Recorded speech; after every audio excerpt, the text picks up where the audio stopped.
Bom dia, a paz do Senhor Jesus seja no seu coração nesta manhã. Vamos orar e dar início à quinta aula sobre o livro de Apocalipse. Senhor Deus e nosso Pai, graças te damos, Pai, por mais uma manhã na tua casa, na sua presença, por tudo que o Senhor vem fazendo em nossas vidas. Mais uma vez entregamos, Pai, a direção de tudo que vai acontecer nas tuas mãos. Que o Senhor trabalhe, Pai, nos nossos corações, mentes. Coloque, Deus, tuas palavras em minha boca. Me dê liberdade para falar em teu nome. E assim também, Deus, cuida do coração dos teus filhos para que possam entender a tua palavra, possam mergulhar, Senhor, nas tuas verdades, para que nós possamos receber o selo da tua aprovação. Tens liberdade para mexer, trabalhar, falar conosco, porque entendemos que o teu caminho é perfeito, a tua palavra é perfeita e ela é provada sobre nossas vidas. Assim oramos. Em nome de Jesus. Amém. Bem, nós vamos hoje para a quinta aula sobre o livro de Apocalipse, né? E como eu havia comentado na última aula, a ideia é que façamos hoje, né, um grande resumo, né, do que foi já apresentado nas 4 primeiras aulas e possamos introduzir, né, ou relembrar um assunto, introduzir mais um outro que tem conexão com aquilo que nós estamos falando sobre o estudo, né, a escatologia, né? Então, nós já vimos esse gráfico, né, o gráfico que trata sobre o pré-milenismo clássico ou histórico, né, ou seja, nós já mergulhamos aqui no profundo sobre a sequência desses eventos, né, entendendo aqui que nesta visão a igreja passa pela grande tribulação, né? Depois há um arrebatamento, a ressurreição dos mortos, arrebatamento da igreja, desce com Cristo, vai para o milênio e o estado eterno, né? Então, para falar a mesma coisa de maneira diferente, né? Eu tive o apoio do irmão Jean, né, que me apresentou 5 slides, eu introduzi nessa apresentação, e esse é um deles, né? A mesma coisa que estava naquela imagem anterior é o que está nesse slide aqui. Então vamos lá. A era da igreja é o período atual, incluindo a grande tribulação, né? A grande tribulação é a fase futura de sofrimento global antes da volta de Cristo. Então, como eu mostrei naqueles últimos slides, ou no primeiro slide, né, a igreja passa pela tribulação e depois é que Cristo vem, né, pela segunda vez. Então, como está escrito aqui, a segunda vinda é após a tribulação de forma visível e gloriosa. A ressurreição dos mortos, né, ocorre na volta de Cristo, ou seja, os salvos para reinar com ele, e os ímpios só ressuscitarão no final do milênio. Então existem 2 momentos distintos da ressurreição dos mortos, né? Os salvos e os ímpios. O arrebatamento da igreja é simultâneo à volta de Cristo, não é separado, algo que é trabalhado de maneira distinta numa outra visão. O milênio é o reinado literal de 1000 anos, né? Alguns acreditam que o período seja simbólico com Cristo na terra. Então isso é importante pontuar, porque das 4 visões que apresentamos, né, reforçando, apenas uma entende que este reinado é no céu, né, que é a visão amilenista. E o juízo final é após o milênio, né, todos os mortos são julgados. Então nada mais do que isto aqui traduzido nisto aqui. De maneira semelhante, né, o pré-milenismo dispensacionalista, né, ele pode ser traduzido por esta imagem aqui, né, ou seja, esta imagem traduzida por este resumo, né? Obrigado, irmão, pelo resumo, faltou a palavra, pelo resumo, isso. Então, a era da igreja, período atual, que termina com o arrebatamento, a grande tribulação, 7 anos de juízo e dominação do anticristo. Então esse período aqui bem definido, né, da tribulação, a grande tribulação na metade desse período. A segunda vinda de Cristo após a tribulação, Cristo volta com a igreja, né? Então vejo aqui, então a igreja é arrebatada antes da tribulação e volta com Cristo para reinar no milênio. Então a ressurreição dos mortos em duas fases, crentes no arrebatamento e ímpios no juízo final. Crentes no arrebatamento e ímpios no juízo final. Antes da tribulação, de forma secreta. O arrebatamento da igreja, né, acontece antes da tribulação de maneira secreta, né? É o que entende essa visão. A primeira volta de Cristo, ela ocorreria de maneira secreta, a segunda de maneira visível. É o milênio, reinado literal de 1000 anos com Cristo e os santos. E o juízo final, né, após o milênio, julgamento dos ímpios, julgamento das obras dos salvos no arrebatamento. Bem, a visão pós-milenista, né, ela entende, né, é a ideia do otimismo pleno, né? Então ela entende dessa maneira. A era da igreja, ela começa com os apóstolos e ela se estende ao longo do milênio. A tribulação, ela é experimentada na presente era. Uns acreditam em um período final de grande apostasia e tribulação. Então, ou seja, a despeito de uma visão de grande otimismo, né, entende uns que nesse finalzinho, né, isto vai acontecer, e outros defendem que quando Cristo voltar, o mundo estará em plena paz e prosperidade. Então essa é a visão ainda mais aguda do otimismo desta visão, que é a visão pós-milenista, né? A segunda vinda de Cristo, como o próprio nome diz, né? Após o milênio, né? Após o milênio. Ressurreição dos mortos acontece na volta de Cristo, todos ressuscitam juntos, né? Diferentemente como nós apresentamos, por exemplo, na visão pré-milenista, histórica ou clássica. O arrebatamento da igreja é junto à volta de Cristo e ressurreição não separado. O milênio, período de progresso espiritual na história, não necessariamente literal. E o juízo final, logo após a volta de Cristo, né? Então é isto que acontece de maneira também abreviada, resumida, o que já falamos de maneira pormenorizada ao longo, né, das primeiras 4 aulas. O amilenismo, né, é essa imagem que já foi trabalhada bem aqui nas aulas e traduzido nessa imagem aqui, a era da igreja, ela equivale ao milênio, né, o reinado espiritual de Cristo. Então ela equivale, ou seja, a era da igreja, ela se sobrepõe ao milênio que já está acontecendo. A grande tribulação, né, da mesma forma como o pré-milenismo histórico ou clássico entende que a igreja passará pela tribulação, pela grande tribulação.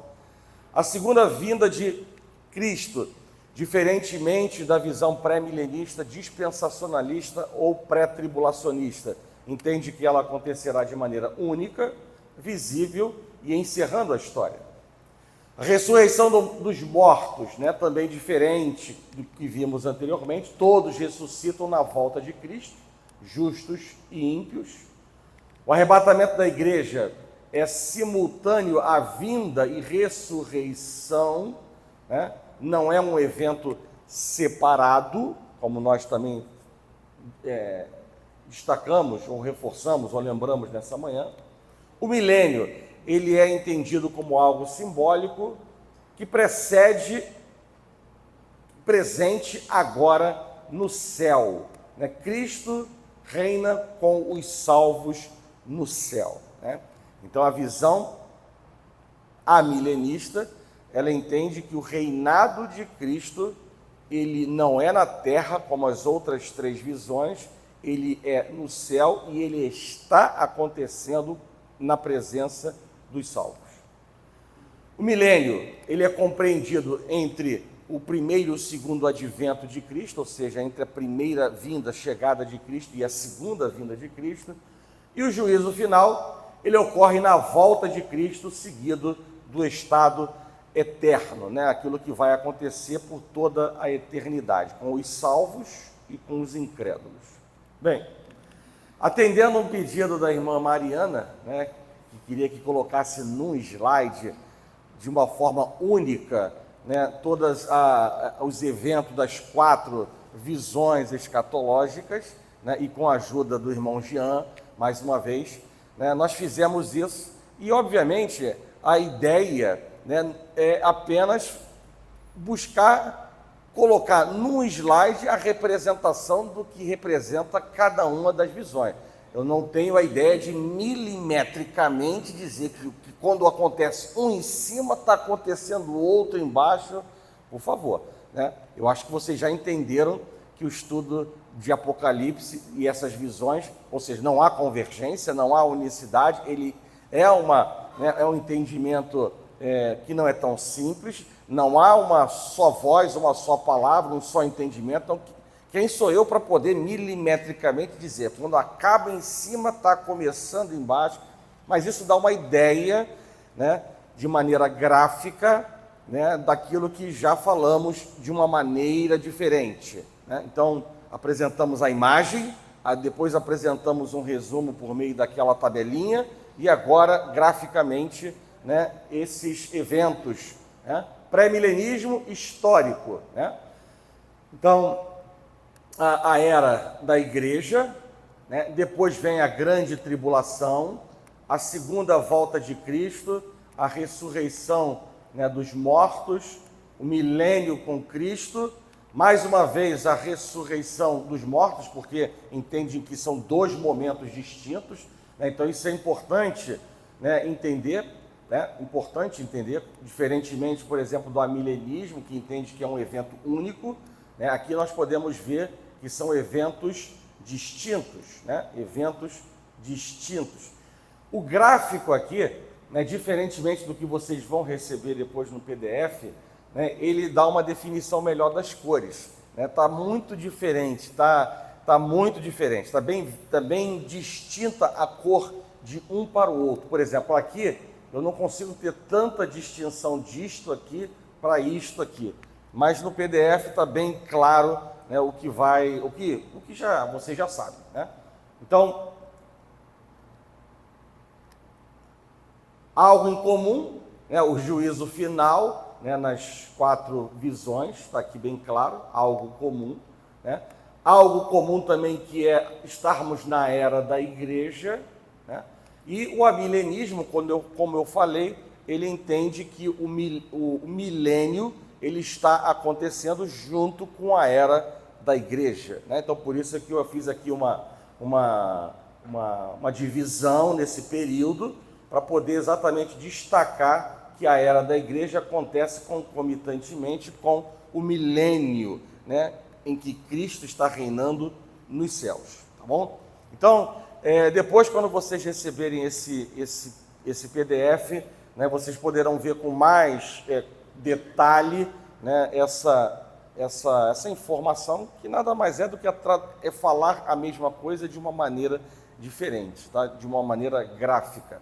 E nós fomos surpreendidos mais uma vez com esse nosso data show, né, com a falta de uma qualidade, né, que permita a gente fazer uma distinção mais nítida da informação, tá bom? Mas nada diferente do que apresentamos nos slides anteriores para vocês, tá? Vamos lá. Então, agora, como era a proposta da semana passada, que eu comentei com vocês, para ficar mais claro ainda, né, então, e a gente poder avançar para o estudo de Apocalipse, capítulo 1, eu tenho a ideia de falar sobre 6 importantes itens e com a visão também num só slide, né, de como cada uma entende esses 6 importantes pontos. O primeiro importante ponto é a grande tribulação, né? Então, para o amilenismo, somente a tribulação é somente após o período de grande tribulação é que ocorrerá a segunda vinda de Cristo. Portanto, a igreja passará pela tribulação. Então, no amilenismo passará, no pré-milenismo histórico, que é aquele primeiro, também passará. No dispensacionalismo, que foi a segunda visão que apresentamos, não passará. E no pós-milenismo, né, a tribulação ela é experimentada na era presente, né? Então, como é aquela coisa que eu tentei colocar um meio termo. Para uns, né, não vai acontecer nada, para outros uma grande tribulação. Então, por isso aqui eu coloquei o termo tribulação para ficar algo intermediário a essas duas visões díspares, distantes, dentro da mesma visão, né? Um subgrupo dentro da mesma visão. Vejam que até mesmo dentro de uma visão não há unicidade, né? Mas essa, de maneira resumida, né, sobre grande tribulação, fica essa mensagem. O amilenismo, a igreja passará, no pré-milenismo passará, né? No dispensacionalismo não passará, e no pós-milenismo experimentará, né, algo no final de uma maneira branda ou mais aguda. Bem, o Espírito Santo será retirado da terra, né? Isso foi também um questionamento feito pela irmã Rose, e obviamente que eu tento linkar com algumas coisas que nós estamos, né, apresentando. Essa é sempre a ideia, né? Então, vamos lá. A questão do Espírito Santo não estar presente durante a grande tribulação resulta de uma má compreensão de 2 Tessalonicenses, no capítulo 7, que diz: porque o ministério da iniquidade já opera, e aguarda somente que seja afastado aquele que agora o detém. Então, agora, antes da tribulação, um dos ministérios do Espírito Santo é a restrição do mal. Nos versículos subsequentes, né, 8 e 9, aprendemos que o poder restritivo do Espírito Santo retém o iníquo, o anticristo, para que ele não seja revelado antes que Deus o deseje. Então, a passagem diz que o Espírito Santo não mais restringirá o crescimento do mal, mas isso não significa que não mais terá nenhum ministério, né? São duas coisas bem distintas para a interpretação disto aqui. Então, na visão pré-milenista, pré-tribulacionista ou dispensacionalista, né, o entendimento é de que nesse momento em que a igreja é arrebatada para não passar pela grande tribulação, o Espírito Santo ele é também, né, arrebatado, né, e a terra ficaria sem a presença do Espírito Santo. Vamos dar continuidade. Em Atos, no capítulo 1, verso 4 e 5, Jesus promete que seus discípulos serão logo batizados com o Espírito Santo. No capítulo 2 desse mesmo livro, a promessa de Jesus ela é cumprida. Nos versículos 38 e 39 deste mesmo livro, deste mesmo capítulo, está escrito o seguinte: Pedro respondeu: arrependam-se cada um de vocês, seja batizado em nome de Jesus Cristo, para a remissão dos seus pecados, e vocês receberão o dom do Espírito Santo, porque a promessa é para vocês, e para os seus filhos, e para todos os que ainda estão longe, isto é, para todos aqueles que o Senhor, nosso Deus, chamar, né? A habitação do Espírito Santo é assim assegurada para todo crente nascido de novo. E em nenhum lugar na Escritura essa promessa ela é revogada. A regeneração é obra do Espírito e sem ele ninguém é salvo. Por que eu estou dizendo isso, né? Vamos lá. Se o Espírito Santo, que convence do pecado, da justiça e do juízo, conforme declara João no capítulo 16, verso 8, não estivesse presente durante a tribulação, ninguém poderia ser salvo. Como a Bíblia, o livro de Apocalipse, nos assegura que mesmo durante a tribulação, vidas serão salvas. E se vidas serão salvas, é porque continua agindo o Espírito Santo de Deus. Não obstante, o fato é que uma multidão inumerável é salva durante a tribulação, como eu acabei de dizer. Portanto, Aqueles que vierem a Jesus durante o período da tribulação também serão habitados pelo Espírito Santo. Além disso, os santos da tribulação, os santos que estiverem na tribulação, e obviamente que não é essa a visão de quem? Pré-milenista, pré-tribulacionista. Nessa visão, repetindo, a igreja será tomada e não passará pela tribulação, né? Mas as visões que entendem que a igreja, quais visões? A milenista e pré-milenista clássica, entendem que a igreja passará pela tribulação. Então vamos lá, além disso, os santos da tribulação precisarão de orientação e direção do Espírito nesse período extremamente conturbado, né? Obviamente que Deus não vai desamparar a sua igreja.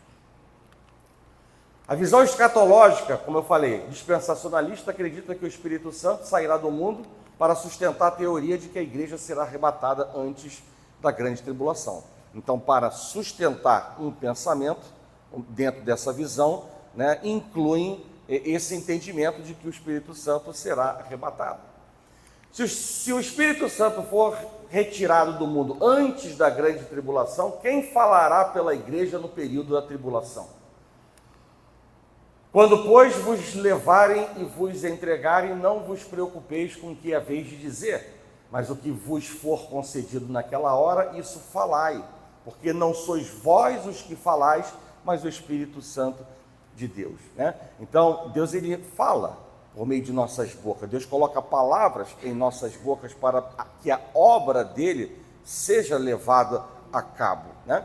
Então, se os santos passarão pela tribulação, vidas serão salvas, e os santos não podem estar desabastecidos, né, pela presença de Deus, isso sustenta a necessidade do Espírito Santo estar no nosso meio. Outra boa razão porque o Espírito Santo tem de estar presente durante a tribulação, é que ele é, como está escrito aqui, onipresente. Então, se ele é onipresente, ele está em todos os lugares. Sim ou não? Sim. Visto que o Espírito está em todo lugar, o tempo todo, então deve estar no mundo durante a tribulação. Em algum momento, somente Deus sabe quando, a influência restritiva do Espírito Santo será removida, o anticristo será revelado ao mundo inconsciente e desavisado, e o período da tribulação começará, né? Então, é mais ou menos aquele entendimento de que quando levantamos a mão para aceitar Jesus, somos salvos e o Espírito Santo entra em nós, né? Este tempo não pode ser habitado pelo diabo mais, né? Então, uma vez que o Espírito Santo de Deus entra, o diabo não entra. Então, não existe a possibilidade de um verdadeiro crente ser possuído pelo Espírito Santo. Ele pode sim ser atormentado pelo diabo, ele pode ser, né, pode haver a manifestação do diabo sobre a vida de um crente, né? Isso sim, mas possuir um tempo de Deus, isso não acontece. Obviamente que as nossas decisões podem, né, esfriar, apagar, entristecer a ação do Espírito Santo em nossas vidas, parecendo que ele saiu, mas ele habita dentro de nós. Esse é o entendimento, né? Então, fazendo um paralelo, né, no meu entendimento, o Espírito Santo ele não se ausenta da terra no período da grande tribulação, tá? Então vamos lá, o anticristo. Aí voltando, agora o segundo grande tema, né? Falamos sobre o primeiro grande tema, a grande tribulação. O segundo grande tema, o anticristo.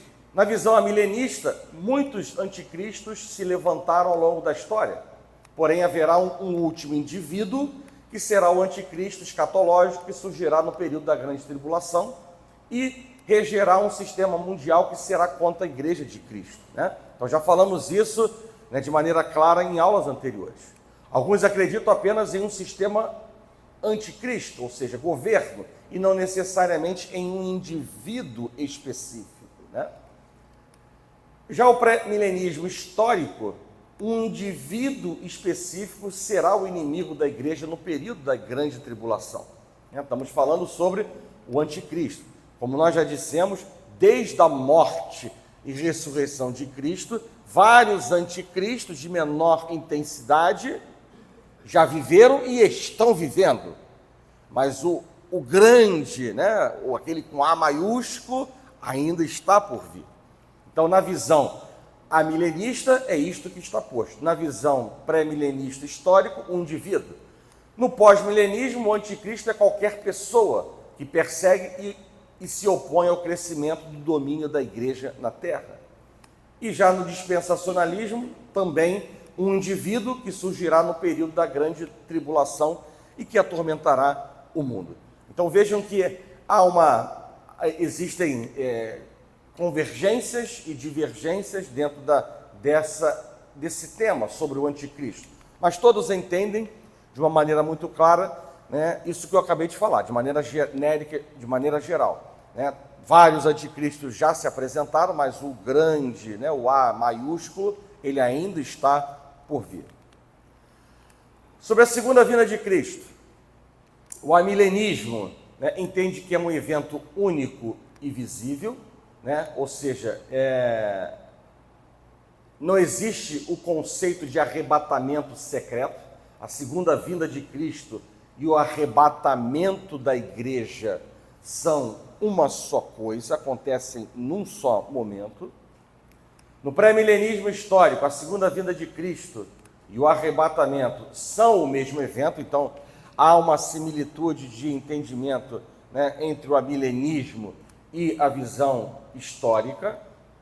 Já o pós-milenismo também converge com as posições, as visões anteriores, e o dispensacionalismo é que entende de que a segunda vinda de Cristo será dividida em duas fases, sendo a primeira para arrebatar secretamente a igreja e a segunda de forma visível em glória após os 7 anos da grande tribulação. Então, nessa visão, falando mais uma vez de maneira diferente, a mesma coisa, arrebatamento e a segunda vinda de Cristo são considerados eventos distintos. Tratando sobre essa questão da segunda vinda de Cristo, e aí fazendo um paralelo com a questão do arrebatamento, na visão dispensacionalista, o entendimento é o seguinte, ou ampliando a informação. No arrebatamento, os crentes vão se encontrar com o Senhor nos ares. Na segunda vinda de Cristo, os crentes vão retornar com o Senhor à terra. Então, eu estou falando sobre a visão pré-milenista, pré-tribulacionista ou dispensacionalista. Então, nessa visão, a igreja não passa pela tribulação. Então, visão pré-milenista, pré-tribulacionista. Pré-milenista quer dizer o quê? Cristo vem antes do milênio. E pré-tribulacionista é que a igreja ela será retirada da terra e não passará pela tribulação. Então, nessa visão, não trouxe nenhuma novidade para a igreja neste primeiro ponto. No arrebatamento, os crentes vão se encontrar com o Senhor nos ares, numa visão secreta, numa aparição secreta, e a segunda vinda de Cristo, aí sim, depois dos 7 anos da tribulação, os crentes descem, retornam à terra com o Senhor. O arrebatamento ocorre antes da tribulação. A segunda vinda de Cristo ocorre depois da grande tribulação. O arrebatamento é a remoção dos crentes da terra como um ato de libertação. A segunda vinda de Cristo inclui a remoção dos incrédulos como um ato de julgamento. A segunda vinda de Cristo inclui a remoção dos incrédulos como um ato de julgamento. O arrebatamento vai ser secreto e instantâneo. A segunda vinda vai ser visível a todos. A segunda vinda de Cristo não vai ocorrer até depois de certos eventos dos fins dos tempos acontecerem. O arrebatamento é iminente, pode acontecer a qualquer momento. Em resumo, O arrebatamento é o retorno de Cristo às nuvens para remover os crentes da terra antes do tempo da ira de Deus. A segunda vinda é o retorno de Cristo à terra para dar um fim ao período da tribulação e derrotar o anticristo e o seu império mundial diabólico. Então, fiz questão de dar uma atenção especial para isso, repetindo o que já falei, apenas para chamar mais uma vez a atenção de que se tratam de nesta visão, se tratam de dois eventos bem distintos, né, e separados: o arrebatamento e a segunda vinda de Cristo. Bem,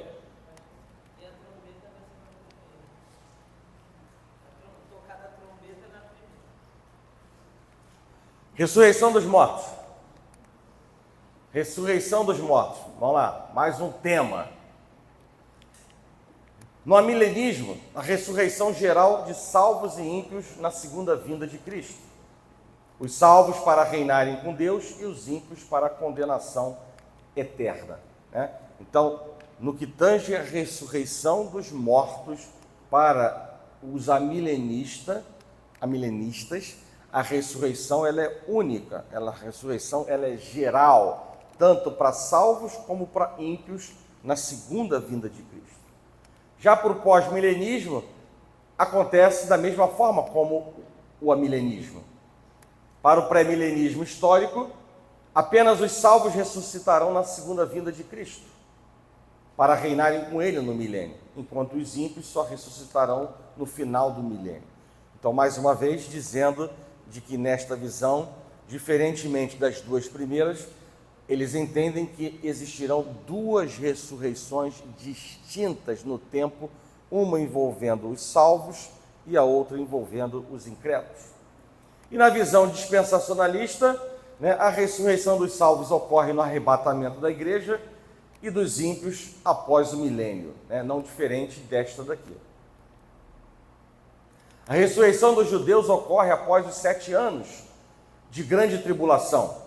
Alguns também defendem que os salvos no período da grande tribulação também ressuscitarão nesse momento. Então veja, mais uma vez, dentro de uma mesma visão, né, diferentes subgrupos, diferentes visões, né, que não trazem uma unidade de pensamento e uma só voz. Na questão da ressurreição ainda dos mortos, né, e apenas para dar sustentação de que será geral, né, eu me baseei neste versículo em João, no capítulo 5, verso 28 e 29, que diz assim: não vos maravilheis disto, porque vem a hora em que todos os que se acham nos túmulos ouvirão a sua voz e sairão. Os que tiverem feito bem para a ressurreição da vida, e os que tiverem praticado mal para a ressurreição do juízo, né? Então, com base nesses versículos, né, o entendimento, né, o meu entendimento também, de que a ressurreição seria ou será geral, né, por conta disso. Todos, uns para a vida, outros para o juízo, para a morte eterna. Bem, sobre a questão da vida após a morte, nós já falamos isso em um estudo, eu acho que foi de Colossenses, se eu não estiver equivocado, né, algumas boas aulas atrás, talvez há uns 3 meses atrás, né, mas eu também entendo que podemos fazer um link, porque estamos falando aqui, né, de morte, né, e obviamente que é interessante, né, como já foi alvo de questionamentos e de interesse da igreja, saber o que acontece após a morte, e talvez, né, alguns entre nós, né, certamente, que estão aqui na minha frente, 3, né, certamente Mariana, Rafael e Laura, pelo menos esses, e o amigo ali atrás também, né, e acho que só, os demais todos devem ter participado, né, mas é importante a gente refrescar um conhecimento que já foi trazido, né, e que a nossa memória ela é falha e a gente acaba sempre esquecendo algumas coisas, né? Então vamos lá, vida após a morte. Mais uma vez, estamos diante de diferentes visões daquilo que acontece após a morte, né? Então, para os católicos existe a visão do purgatório, O purgatório é entendido pelos católicos como um lugar de purificação em preparação para o céu, porque eles não reconhecem que por causa do sacrifício de Jesus, nós já somos purificados, declarados justos, perdoados, redimidos, reconciliados e santificados. É esse pacote mesmo.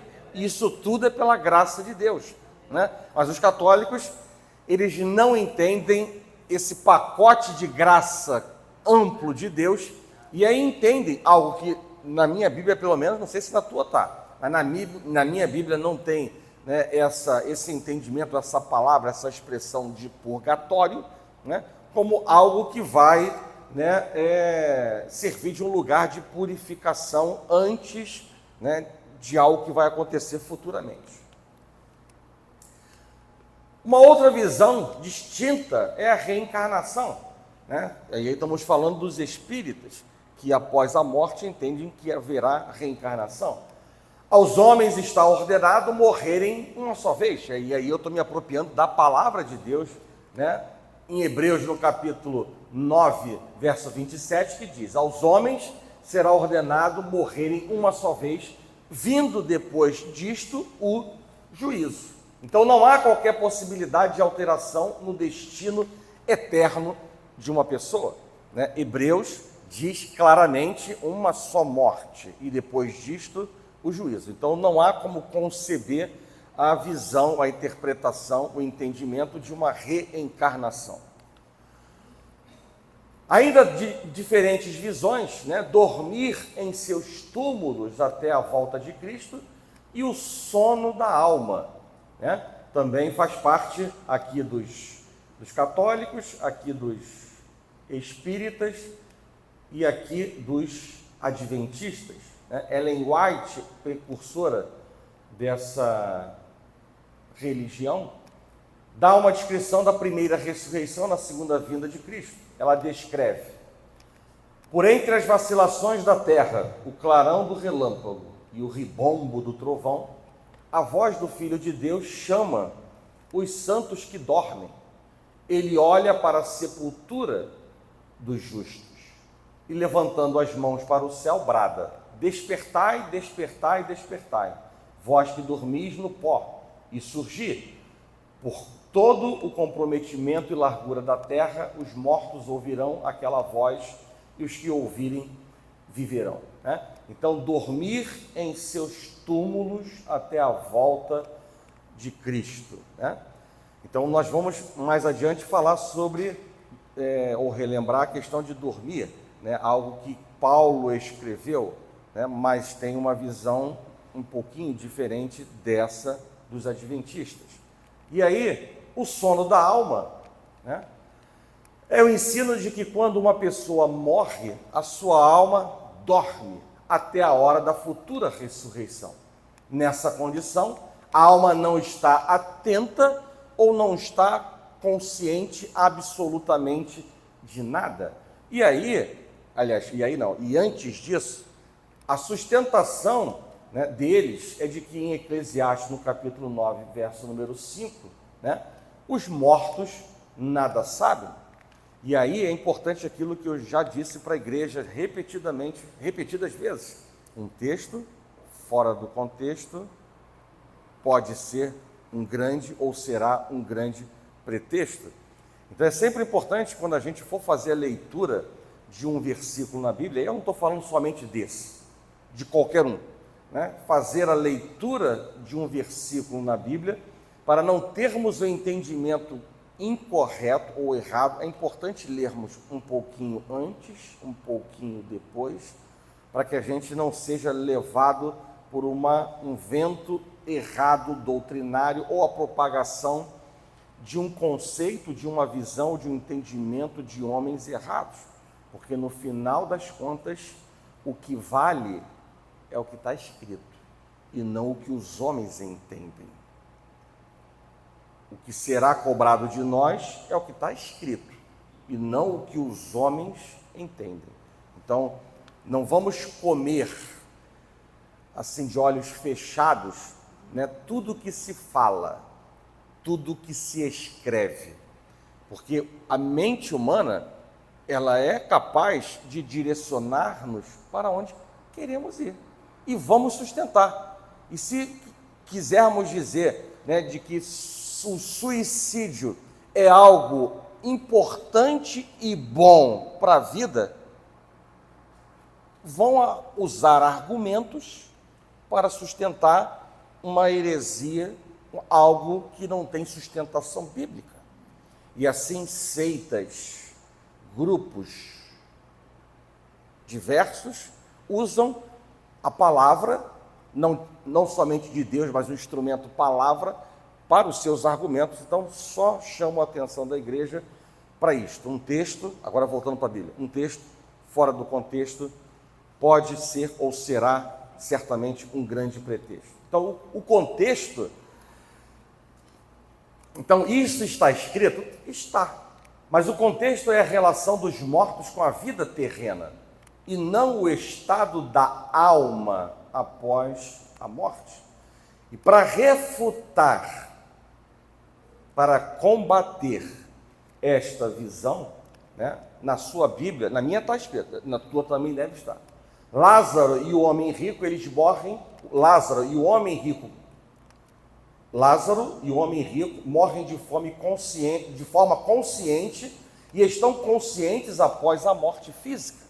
Sim ou não? Não há um diálogo? Sim ou não? Sim, está na sua Bíblia?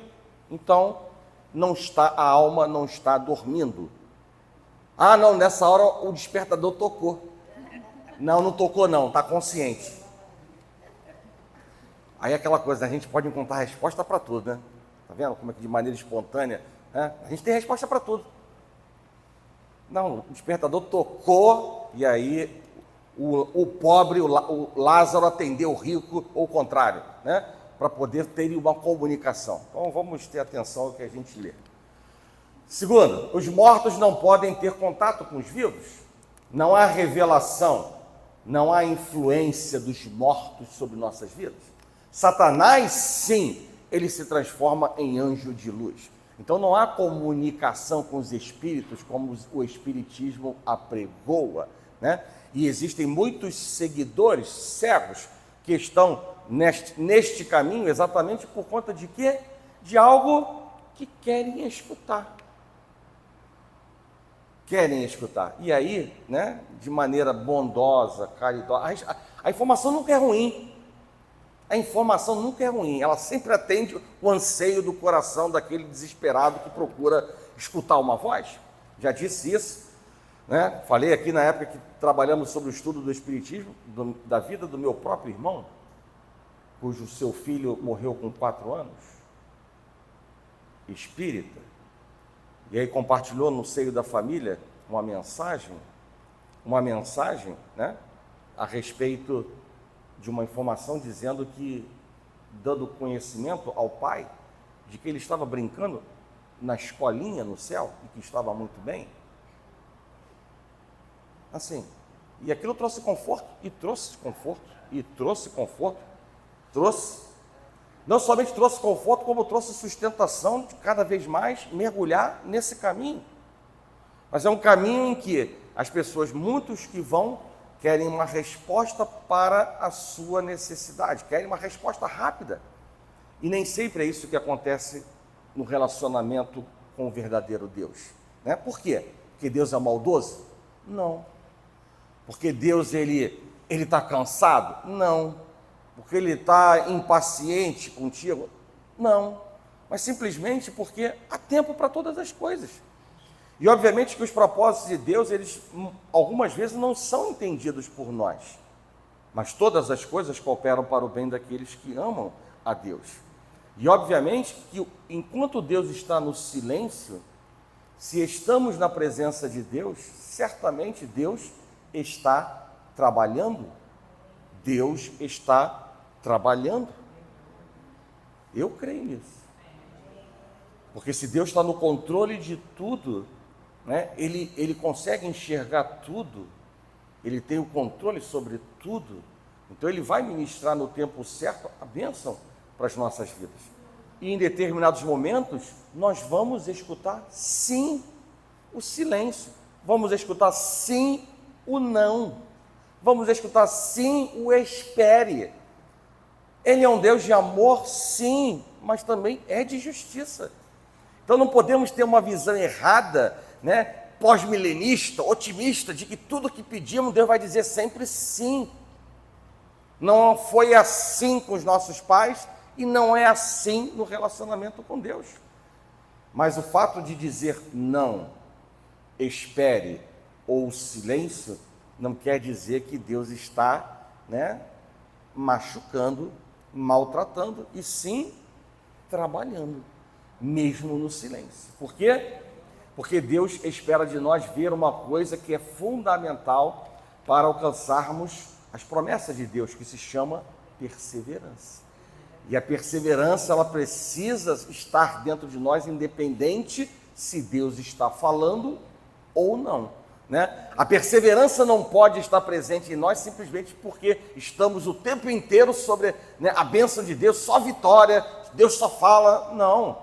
A perseverança também deve estar em nós no momento em que estamos na prova, no deserto, na tribulação, na enfermidade, no silêncio de Deus. É dessa maneira que Deus vai olhar e nos fazer aprovados para avançar um degrau na nossa vida.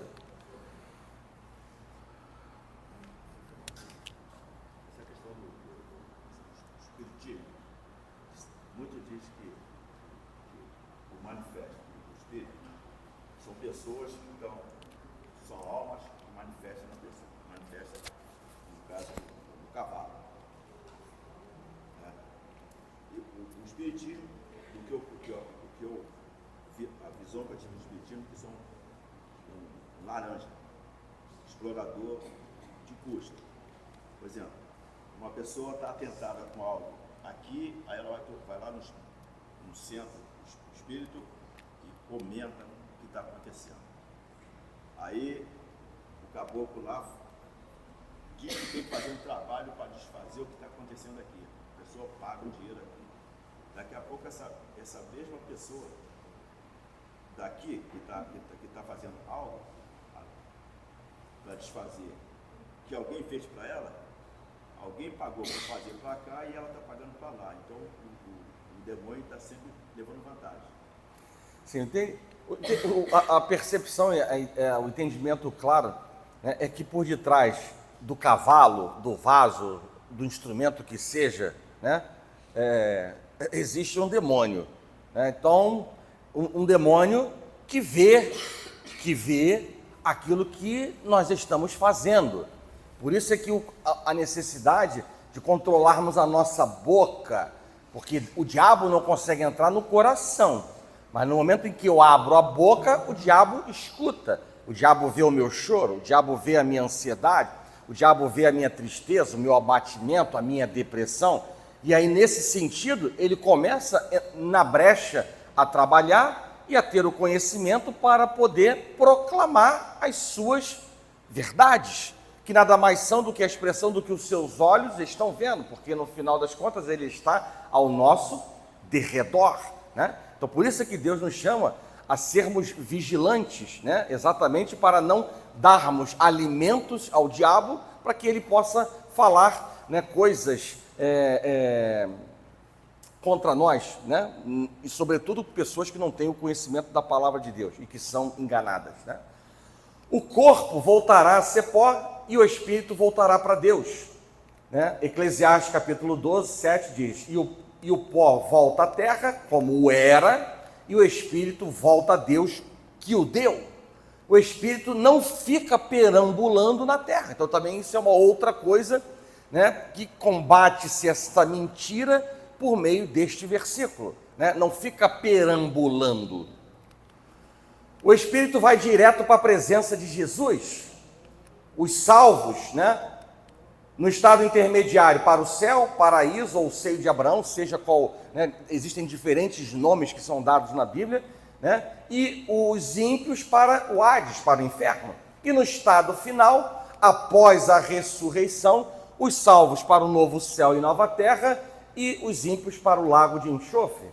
Embora os incrédulos não sejam imediatamente enviados ao lago de fogo que arde com enxofre, o seu destino imediato após a morte não é agradável, né? que é o inferno. O homem rico gritou: estou atormentado nesta chama. Então a alma dele estava muito consciente daquilo que ele estava vivendo, né? A morte é deixar o corpo, e habitar com o Senhor. A alma do crente começa a reinar com Cristo, e isso, né? A alma não é aniquilada, ela não desencarna e encarna novamente, ela não vai dormir, ela não vai para purgatório. A alma do crente sobe imediatamente para o céu e começa a reinar com Cristo Jesus. E aí, nesse aspecto, há uma aderência forte e clara com qual visão? A milenista. Os corpos dos cristãos dormem depois da morte, né? Então, os corpos dormem. Não queremos, nós, porém, irmãos, né? Palavra em 1 Tessalonicenses. Não queremos, porém, irmãos, que sejais ignorantes com respeito aos que dormem, para não vos entristecerdes como os demais, que não têm esperança. Pois se cremos que Jesus morreu e ressuscitou, assim também Deus, mediante Jesus, trará em sua companhia os que dormem, né? O apóstolo Paulo, em suas epístolas, utiliza o verbo dormir para fazer referência aos salvos que já partiram, evitando assim o uso do termo morrer, tendo em vista questões atinentes à doutrina da justificação. Vamos entender. Para o pecador ser justificado do pecado, precisa morrer com Cristo, pois só assim ressurgirá uma nova criatura declarada justa por Deus. Como o termo morte é empregado com relação à justificação, para evitar confusão é empregado o termo dormir com relação à morte física. Então, para que não paire dúvidas, e por isso que eu botei em caps lock e ainda grifado, né? Estamos falando de corpos e não de almas que dormem, para também não sermos aqui levados ao entendimento equivocado. Lá no Adventista, fala sobre o sono da alma, a alma que dorme. E aqui eu estou falando do corpo, ou melhor, Paulo está falando do corpo, e apenas fazendo uma distinção, né, de um termo do outro, ou seja, da morte física, né, para a morte quando nós aceitamos Jesus e entra a justificação, nos tornamos justos diante de Deus pela graça de Deus. Deixa só eu completar aqui, por favor. Na segunda vinda de Jesus, receberemos um corpo ressurreto, incorruptível, onde poderemos tocar, reconhecer as pessoas e comer. Lembrem de Jesus durante 40 dias após a ressurreição. Não seremos espíritos, porque um espírito não tem carne nem ossos como Jesus ressurreto tinha, né? Deixa só eu dar continuidade, tá? Depois eu trato dessa sua questão. Vamos lá, o julgamento. Para o amilenismo, o julgamento geral, um juízo final de todas as pessoas na segunda vinda de Cristo. Para o pré-milenismo histórico, o julgamento na segunda vinda de Cristo e também após o milênio. Então, dois julgamentos distintos. Para o pós-milenismo, julgamento geral.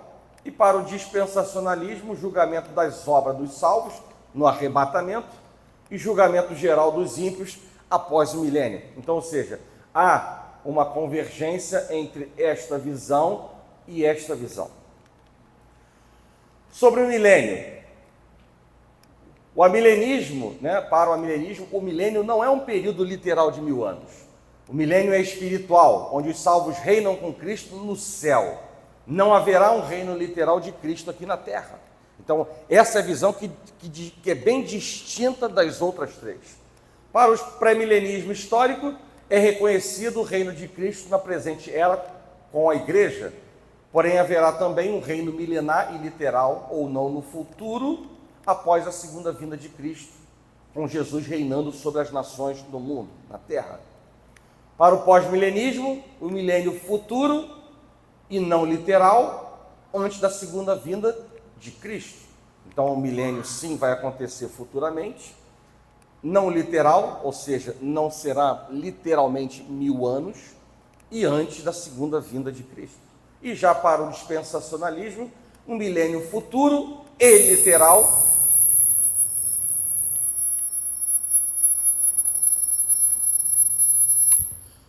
um milênio futuro e literal após a segunda fase da segunda vinda de Cristo. Quem ocupará ou povoará o reino milenar, né? Já foi dito aqui que na visão, a visão não inclui os amilenistas, porque eles entendem que o reino milenar acontece no céu. O reino milenar é o futuro reinado de Jesus na terra. Então, para as três visões diferentes do amilenismo, o reino de Cristo vai acontecer na terra, enquanto ele se assenta no trono de Davi em Jerusalém. Todos que entrarem nesse reino serão redimidos por Deus e são, portanto, justos. Entre os redimidos existirão dois grupos distintos de pessoas: aqueles com corpos físicos glorificados e aqueles com corpos naturais e terrenos, né? Então vejam que no mesmo ambiente, duas claras distinções, né, de pessoas. Aqueles que ocupam o reino milenar com corpos glorificados podem ser divididos em três subgrupos: a igreja, cujos corpos foram ressuscitados ou transformados no arrebatamento; os mártires da tribulação, que serão ressuscitados após o retorno de Cristo à terra; e os santos do Antigo Testamento, que presumo terem sido ressuscitados ao mesmo tempo. Aqueles que ocupam o reino com corpos terrenos sobreviveram à tribulação e podem ser divididos em dois subgrupos. Quais dois subgrupos? Os gentios crentes e os judeus crentes.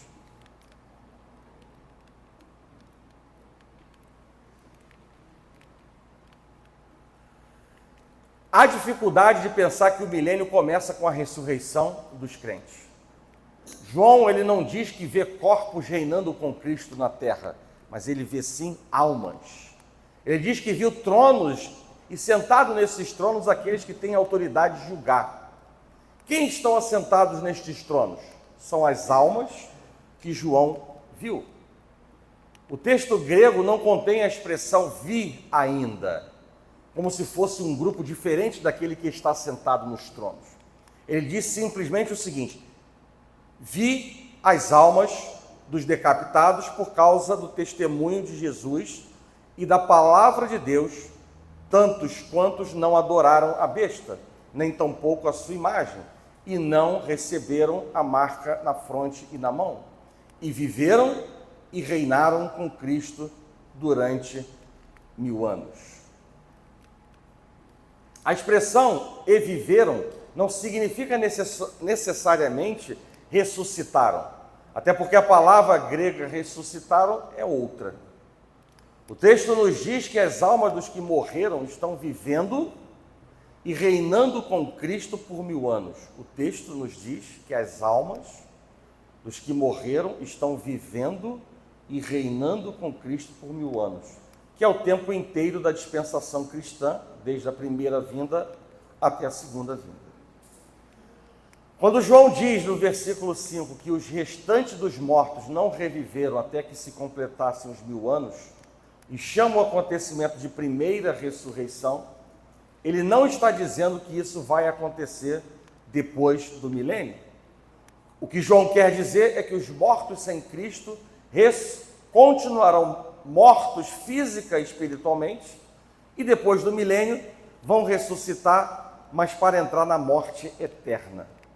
Portanto, a primeira ressurreição aqui é o viver com Cristo no céu, né? E essa primeira ressurreição, ela acontece exatamente decorrente do batismo, né? Que diz para nós o quê? Fomos, pois, sepultados com ele na morte pelo batismo, para que, como Cristo foi ressuscitado dentre os mortos pela glória do Pai, assim também andemos nós em novidade de vida. Porque se formos unidos com Ele na semelhança da sua morte, certamente o seremos também na semelhança da sua ressurreição. Então, a primeira ressurreição que trata este texto, né, fala exatamente desse momento que nós, mortos pelo pecado, ao aceitar Jesus e nos batizarmos, né, e é a primeira ressurreição. Resumindo, os que pertencem a Cristo, presta atenção, os que pertencem a Cristo morrem uma vez, porém ressurgem duas vezes. Que duas vezes? De uma maneira, primeiro, espiritual e depois fisicamente no novo corpo que nós receberemos, no corpo ressurreto, como foi o corpo de Jesus, né? Então, para os crentes, para os salvos, para aqueles que aceitarem Jesus como seu Senhor e Salvador, né, morrem apenas uma vez, porém ressurgem duas. Enquanto que os que têm rejeitado a Cristo ressurgem uma vez, porém morrem duas vezes. Morrem fisicamente quando vão para o caixão e depois lá no final dos tempos, quando haverá ressurreição, que ela será geral para os salvos e para os incrédulos, nesse momento os salvos morarão, herdarão o novo céu e a nova terra, e os incrédulos, né, haverá uma ressurreição para o quê? Para uma morte eterna. Então, por isso é que os incrédulos, eles ressurgem uma vez, porém morrem duas vezes. Nós, cristãos, morremos uma vez e ressurgimos duas vezes. A primeira no batismo e a segunda quando receberemos um novo corpo para morar num novo céu e numa nova terra. Tá.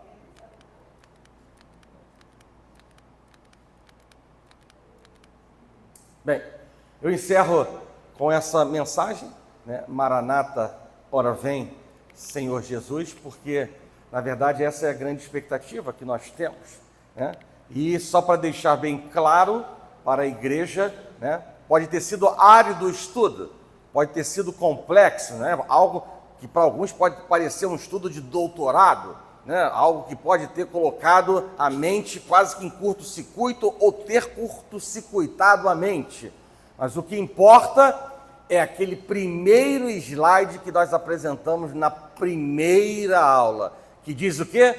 Cristo vencerá e a sua igreja fiel a Ele também vencerá. Então, o que vai acontecer pertence a Deus. O que nós precisamos é estar mergulhados na palavra para não sermos levados por vento de doutrina contrária, doutrina de homens, né, por caminhos que não agradam o coração de Deus e tomarmos decisões que venham trazer uma reprovação em nossas vidas, né? Então, a mensagem importante que fica, mais uma vez sendo reforçada, é que Cristo vencerá e a sua igreja, a sua noiva fiel, também reinará com Cristo Jesus. Amém? Então, isso é conforto para nós. Isso é conforto para nós. A despeito da aridez de todo esse estudo introdutório, né, que fizemos nas 5 primeiras aulas para começarmos na semana que vem, efetivamente, o estudo do capítulo 1 do livro de Apocalipse. Tá bom? Então vamos ficar de pé e orar. Poderia considerar que nós já estamos no início dos 7 anos da tribulação?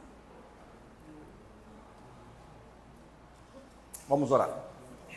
Senhor Deus e Pai, nós te damos graças por mais essa oportunidade, Pai, de falar em Teu nome. Somos gratos, Deus, pela Tua presença, porque o Senhor nos ouve, o Senhor se manifesta sobre nossas vidas, o Senhor responde às nossas orações, o Senhor cuida de nós. Obrigado, Deus, pelo estudo, pelo discernimento, mas sobretudo pela certeza implantada em nossos corações do nosso destino final, de que é o Senhor quem peleja nossas lutas, de que um alto preço foi pago na cruz do Calvário e não foi em vão para as nossas vidas, Pai. Alegra-nos saber que o Senhor está no controle de todas as coisas e que tudo, de fato, coopera para o nosso bem. Assim, Deus, nós oramos e nós agradecemos por tudo, em nome de Jesus, e que a igreja do Senhor diga amém.